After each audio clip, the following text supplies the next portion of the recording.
Cinema में आपका फिर से स्वागत है। जैसा कि हमने पिछले एपिसोड में देखा था, रोज़ वॉकर को अपने भाई का पता चल जाता है और उसके एड्रेस का भी पता चल जाता है कि वो कहाँ पर रहता है। लेकिन जब वो उसको लेने के लिए जाती है और उस जगह पर पहुंचती है तो वो देखती है कि उस वहाँ पर सब कुछ बिखरा हुआ पड़ा है और पुलिस आई हुई है, क्योंकि गुरिंथियन जेड को लेकर कहीं और चला चला गया होता है, उसी होटल में जहाँ पर वो रुकने वाला था और उसकी कहीं पर मीटिंग थी। तो इसके साथ ही हम अगले एपिसोड की शुरुआत में देखते हैं कि रोज़ वॉकर और उस लेडी के बीच में बातें चलती हैं, लेकिन इसके साथ ही एक फ़ोन कॉल बजता है रोज़ वॉकर के फ़ोन पर। वहाँ पर दूसरी तरफ गुरिंथियन इससे बात कर रहा होता है और बता रहा होता है कि तुम्हारा भाई यानी कि जेड मेरे पास है, और वो उससे बात करवाता है। तो रोज़ वॉकर को यकीन हो जाता है कि हाँ, गुरिंथियन के पास ही जेड है। तो वो उसको लेने के लिए बहुत ही एक्साइटेड होती है उससे मिलने के लिए। लेकिन यहाँ पर उस लेडीज़ के और इसके बीच में बात चल रही होती है कि ये सब क्यों हो रहा है, क्योंकि यहाँ पर रोज़ वॉकर जब उस लेडी के सपने में गई थी तो दोनों ये प्रेग्नेंट हो गई थी। तो अब वो उसका असर इसकी ज़िंदगी में भी पड़ा था, क्योंकि रोज़ वॉकर अब उसके सपने में गई थी इसी वजह से। तो हम दूसरी तरफ देखते हैं कि जो मैथ्यू है वो लाइब्रेरियन के पास आया है ये खबर लेने के लिए कि यहाँ पर बहुत ही ज़्यादा बदलाव हो चुका है। लेकिन लाइब्रेरियन बोलती है कि ये सब लाइब्रेरियन बात अब बोलती तुम है कि ये जाकर सब अनंत बातें जीबी को अब बताओ, क्योंकि अब वो सब देखते हैं। मैं ये सब नहीं देखती हूँ। हम देखते हैं कि जो अनंत जीबी है सैंडमैन रोज़ वॉकर की पूरी किताब पढ़ रहा होता है कि ये सब क्यों हो रहा है और रोज़ वॉकर एक सपनों का भंवर कैसे बनी। तो हम यहाँ पर देखते हैं कि गुरेंथियन जेड को लेकर अपने होटल के लिए जा रहा होता है। तो अब लेकिन इसके साथ ही हम देखते हैं कि रोज़ वॉकर और जो वो लेडी है दोनों जेड को लेने के लिए तैयार हो गए हैं, और वो दोनों जेड को लेने के लिए घर से निकल जाते हैं। और गुरिंथियन उसको पता बताता है कि हम कहाँ पर रुकने वाले हैं। तो इसके बाद ही हम देखते हैं कि जेड और गुरिंथियन दोनों उस होटल में पहुंच चुके हैं जहाँ पर यहाँ गुरिंथियन और जेड रुकने वाले हैं। तो हम यहाँ पर देखते हैं कि एक बहुत ही बड़ी मीटिंग चल रही होती है। तो अब मीटिंग में हम देखते हैं कि सारे यहाँ पर जितने भी क्रिमिनल्स हैं सब एक जगह पर इकट्ठा हुए होते हैं। लेकिन ये बात जेड को नहीं पता होती है, क्योंकि वो बहुत दिनों बाद घर से बाहर निकला हुआ होता है और बहुत ही आज़ाद फील महसूस कर रहा होता है। गुरिंथियन उसको देखता है तो वो गुरिंथियन उसको एक कमरे में लेकर चला जाता है जहाँ पर वो सेफ रहे। और यहाँ पर हम देखते हैं कि रोज़ वॉकर जैसे ही निकलने वाली होती है तो फ्रेडरल ग्रीन यहाँ पर आ जाता है और रोज़ वॉकर से बात करता है कि हमें और पैम्पलेट चाहिए। लेकिन फेडरल ग्रीन को रोज़ वॉकर बताती है कि मुझे मेरा भाई मिल चुका है। तो फेडरल ग्रीन रोज़ वॉकर को फोर्स करता है कि मैं भी तुम्हारे साथ चलूँगा।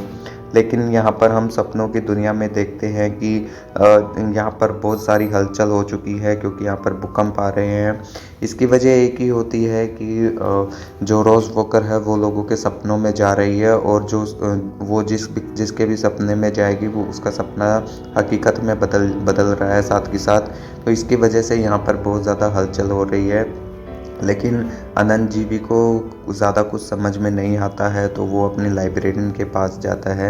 यहाँ पर हम देखते हैं कि रोज़ वॉकर अपनी दादी यानी कि यूनिटी को कॉल करके बताती है कि मुझे अपने भाई का पता चल चुका है। और यूनिटी अब फैसला करती है कि मैं इन सबको अपने पास ही रखूँगी, अपनी सारी जायदाद इनके नाम कर दूँगी। तो यहाँ पर मीटिंग सभी क्रिमिनल्स की मीटिंग स्टार्ट होती है और हम देखते हैं कि एक बहुत ही बड़ा क्रिमिनल जो कि पहले डॉक्टर रह चुका है, तो वो यहाँ पर सबसे बड़े क्रिमिनल का उससे भी बड़े क्रिमिनल का नाम अनाउंस करता है, जो कि एक ही है गुरिंथियन। क्योंकि गुरिंथियन ने एक अलग से दुनिया बना ली होती है क्रिमिनल्स की, जो कि सब क्राइम करते हैं, बेधड़क से क्राइम करते हैं। यहाँ पर यूनिटी गाड़ी में लेटे हुए सपना देखती है और वो यहाँ पर उसके साथ जो लेडी है उसके पास जाती है। लेकिन उससे पहले अनंत जी भी यहाँ पर पहुँचता है उसके पीछे पीछे, और वो बोलता है कि तुम ऐसा नहीं कर सकते, क्योंकि ये छिपा हुआ था, जिसकी वजह से यहाँ पर एक अलग से दुनिया बन चुकी है जो कि बहुत ही गलत है। तो वो उसको यहाँ पर ले जाता है और उसके बच्चे को उसकी गोद में ही छोड़ देता है, और वो बोलता है कि जैसे ही ये आएगा तो मैं इसको ले जाऊँगा। तो ये बहुत ही ज़्यादा डर जाती है और रोज़ वॉकर को यहाँ पर सपने में से हकीकत में आ जाती है और वो देखती है कि ये सब सपना था। लेकिन यहाँ पर रोज़ वॉकर अचानक से इसके सपने में आ जाती है और वो इसको धमकी देती है कि तुम ऐसा नहीं कर सकते, तुम्हें पता है कि एक सपनों का बावर क्या कर सकता है। तो हम देखते हैं कि फेडरल ग्रीन और रोज़ वॉकर इसी दौरान उस होटल में पहुंच चुके हैं जहां पर जेड और गुरेंथियन दोनों एक साथ हैं। फेडरल ग्रीन सब जगह घूमकर देखता है तो वो उसको पता चलता है कि यहाँ पर सब किया धरा ये सब गुरेंथियन है कर रहा है, जो कि इंसानों की दुनिया में सब क्रिमिनल्स को एक साथ इकट्ठा करके क्राइम को और बढ़ावा दे रहा है। तो फेडरल ग्रीन ये सब देखकर वहाँ से निकल जाता है और यहाँ पर रह जाते हैं रोज़ वॉकर और जेड, जो कि गुरेंथियन को अच्छे तरीके से नहीं पहचानते हैं। और हम देखते हैं कि फेडरल ग्रीन वापस से सपनों की दुनिया में आ चुका है, जहाँ पर अनंत जीवी और लाइब्रेरियन दोनों हैं। तो इसके बाद हम देखते हैं कि फेडरल ग्रीन इनसे बात करता है कि ये वहाँ पर क्या क्या हलचल हो रही हैं और रोज़ वॉकर किस मुसीबत में फंसी हुई है। और वो अनंत जीवी को बोलता है कि यहाँ पर रोज़ वॉकर ने उसका जेड का पता लगा लिया है और वो गुरिंथियन के पास ही है। तो इसके साथ ही हम देखते हैं कि जेड और रोज़ वॉकर दोनों एक साथ मिल ही जाते हैं आखिर में। लेकिन यहाँ पर जो क्रिमिनल है वो जेड को मारने के लिए आया हुआ होता है, उसको बहला फुसला कर लेकर जाता है। लेकिन वो अभी अपनी रियलिटी दिखाता है तो सब बचते हैं, लेकिन इनको गुरिंथियन मिल जाता है जिससे कि ये उससे अलग हो जाते हैं। गुरिंथियन इन सबको बहकावे में लेता है कि तुम अनंत जीवी यानी कि सैंडमैन मॉर्फियस के छलावे में मत आओ, वो गलत है। तो इसके दौरान यहाँ पर दोबारा से मीटिंग होती है सभी क्रिमिनल्स की। तो दोनों यहाँ पर रोज़ वॉकर के सपने के ज़रिए ये गुरिंथियन से मिलता है, तो इन दोनों की आपस में थोड़ी बहुत बहस होती है। लेकिन उसके बाद यहाँ पर ये रोज़ वॉकर से मिलते हैं और दोनों में आपस में ज़्यादा डिबेट होती है। और गुरिंथियन बोलता है कि ये तुम्हारा सपना है और तुम भी कुछ भी कर सकती हो, तुम इसको भी मिटा सकती हो। तो सैंडमैन यानी कि मॉर्फियस इसको समझाता है कि नहीं, ये तुम्हें गलत सलाह दे रहा है। तो यहाँ पर जो रोज़ वॉकर है वो बोलती है कि ये मेरा सपना है तो ये मेरे पास ही रहेगा, तो ये मैं अब जागने जा रही हूँ। तो वो जाग जाती है।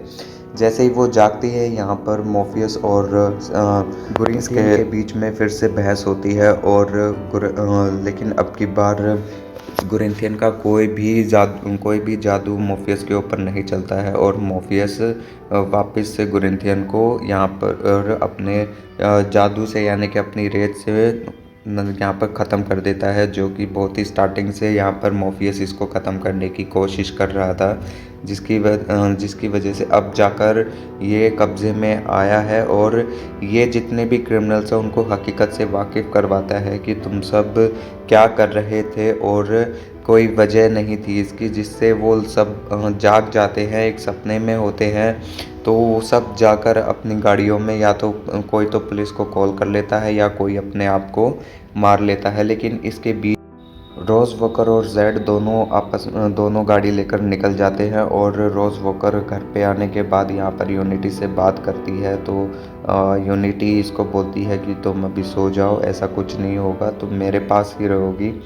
तो आखिर लास्ट में रोज़ वॉकर और जेड एक साथ होते हैं। और यहाँ पर हम अगले सीन में देखते हैं कि रोज़ वॉकर फिर से सपना ले रही होती है और वो वापस से देखती है कि उसकी ज़िंदगी में क्या क्या हुआ और कैसे क्या हुआ। तो वो लेकिन ये सपना सच भी हो रहा होता है एक तरीके से। मॉर्फियस और रोज़ वॉकर दोनों आमने सामने होते हैं, क्योंकि मॉर्फियस अब रोज़ वॉकर को लेने आया हुआ होता है। लेकिन सपने में यहाँ पर उसकी दादी यानी कि यूनिटी भी आ गई होती है, जो कि लाइब्रेरियन से पूछती है कि मुझे मेरी किताब चाहिए, मैंने अपनी बहुत सारी ज़िंदगी सपनों में गुजारी है, तो मैं देखना चाहती हूँ कि मेरे भविष्य में क्या है। तो अब यहाँ पर हम फेडरल ग्रीन को देखते हैं। फेडरल ग्रीन इन सब से मिलने के लिए आया हुआ होता है, लेकिन मॉर्फियस बोलता है कि तुम अपनी जगह पर जाओ, मैं अपने आप देख लूँगा कि मुझे क्या करना है क्या नहीं। तो फेटलग्रीन अपनी असलियत दिखाता है रोज़ वॉकर को, तो बोलता है कि मैं एक गार्डन हूँ, मैं जगह हूँ, मैं कोई इंसान नहीं हूँ। लेकिन जैसे ही फेटलग्रीन जाता है तो यहाँ पर मोफियस बोलता है कि मुझे तुम्हारी जान लेनी ही पड़ेगी क्योंकि यही नियम है। लेकिन जैसे ही मोफियस उसकी जान लेने के लिए आता है तो लाइब्रेरियन उसको रोकती है कि असली हकदार यूनिटी है जो जिसको जाना चाहिए, क्योंकि जब वो सपने में थी तो वो सारा सपना उसने देखा था और जिसकी वजह से रोज़ वॉकर पैदा हुई। तो यहाँ पर दोनों अदला बदली करते हैं अपने सपनों का भंवर बनने की। तो यहाँ पर मोफियस देखता है और वो यूनिटी को अपने पास बुला लेता है और हम रियलिटी में देखते हैं कि यूनिटी अब यहाँ पर असली दुनिया में नहीं जिंदा रहे। लेकिन मोफियस यहाँ पर यूनिटी से पूछता है कि तुम सपनों में प्रेग्नेंट कैसे हुई। तो यूनिटी बताती है कि मैंने एक सुनहरी आंखों वाले से प्यार हुआ और मैं प्रेग्नेंट हो गई। मोफियस बोलता है कि तुम लोगों ने बहुत कुछ सह लिया है, अब मैं तुम्हें छोड़ता हूँ। तो रोज़ वॉकर की आँख खुलती है तो दोनों भाई और बहन एक साथ होते हैं और यहाँ पर ही गया कि ये सब मेरा किया कराया है। तो मोफियस बोलता है कि हाँ मुझे पता चल चुका है, और मोफियस बोलता है कि अगली बार ऐसा नहीं होना चाहिए वरना मैं तुम्हें नहीं छोड़ूंगा। तो अब मोफियस जो जितने भी सपने इसके बिखर चुके थे, जिन जिन को इसने बनाया था, तो वो सबको एक नया रूप दे रहा होता है। और दूसरी तरफ रोज़ वॉकर ने एक किताब लिखी होती है जो कि सारी की सारी अनंतजीवी यानी कि मोफियस के ऊपर होती है। तो उसकी बुक काफ़ी पब्लिश होती है और मोफियस अपनी सेक्रेटरी से पूछता है कि तुम्हें यहाँ पर शायद रुक कर देखना चाहिए कि मैं क्या कर रहा हूँ और शायद तुम्हें पसंद भी आए। लेकिन दूसरी तरफ हम नर्क में देखते हैं, नर्क की महारानी जो कि लूसियन है, तो वो मोफियस को एक बार और झांसे में लेने का सोचती है और किसी से साठ-गांठ कर रही होती है। तो बोलती है कि मैं सोचकर ज़रूर बताऊंगी। तो वो बोलता है कि सोचने समझने का वक्त जा चुका है।